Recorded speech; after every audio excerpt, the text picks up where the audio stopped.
The story of prisoner of war Bowe Bergdahl's release showed how quickly media narratives can shift and how easy it is for journalists to get key facts wrong. But Bergdahl's ordeal is also a reminder that when the government peddles dubious spin, we need to set the record straight. WGBH News reporter Adam Riley has more. When the U.S. traded 5 Guantanamo prisoners for American soldier Bowe Bergdahl, the media initially treated it as a triumph. Back home in Idaho, his family and neighbors never giving up. But almost immediately, that feel-good narrative began to fray. His release this weekend has raised many new questions. Critics noted that the Taliban members swapped for Bergdahl are dangerous, and that before his capture, Bergdahl allegedly walked off his base. Why do you believe he deserted? And several news outlets said the frantic search for Bergdahl led to the deaths of 6 U.S. soldiers. A lot of people are upset because so many men were lost in the search for him. But that claim is questionable. And after reports that a GOP operative is aiding the anti-Bergdahl offensive, liberals cried foul. This is an orchestrated smear campaign. Still, the awkward fact remains. Based on details that were reported 2 years ago, the administration's current description of Bergdahl is dubious. He served the United States with honor and distinction. And you can't blame the media for questioning that. So was the media manipulated on this one? Joining me to hash it out are Josh Benton of the Neiman Journalism Lab, Callie Crossley of WGBH News, and Dan Kennedy of Northeastern University. Well, of course, we've all had the opportunity to know more about this from Christopher Hastings, who wrote the story a couple of years ago. I didn't see that. He was, of course, the one who wrote the story about General Stanley McChrystal, and he has since died in what appears to be a suicide car accident. But so he had already raised the issue about whether Bowe was a deserter.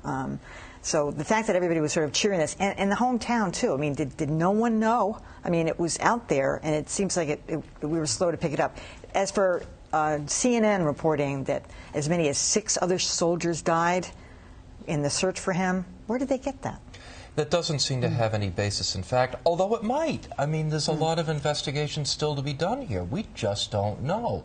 What I find so fascinating about this, frankly, is the way that we have reached a point in our culture where everything is partisan, everything is tribal, and the media just play right into that. Fox News has really kind of gone off on a bender this week, criticizing Bergdahl and his family. And that's driven a lot of the media conversation.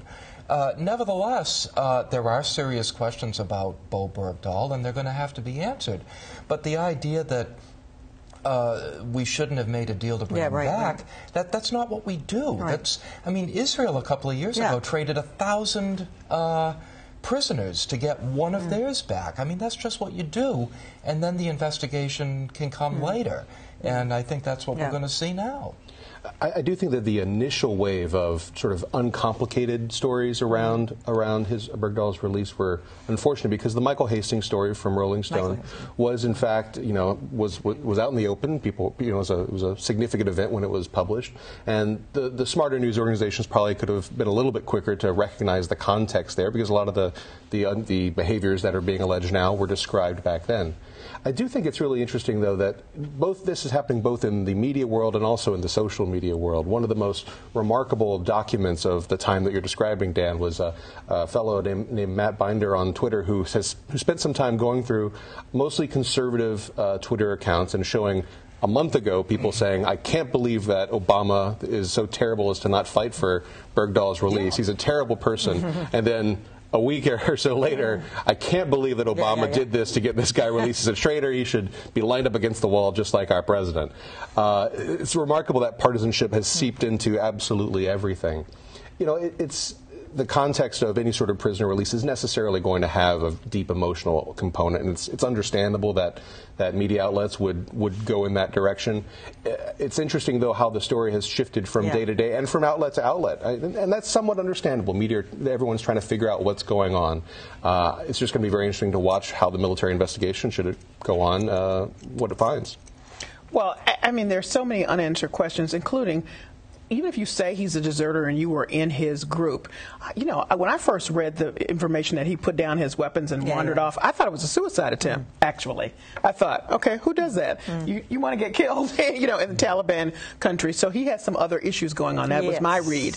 But, you know, I don't know that either. So my point is that all of this speculation, even if the guys in his group have the right to be quite angry and feel that, you know, some of the other men in their group lives were given up on his behalf, that's just not documented, certainly right now, by what we know.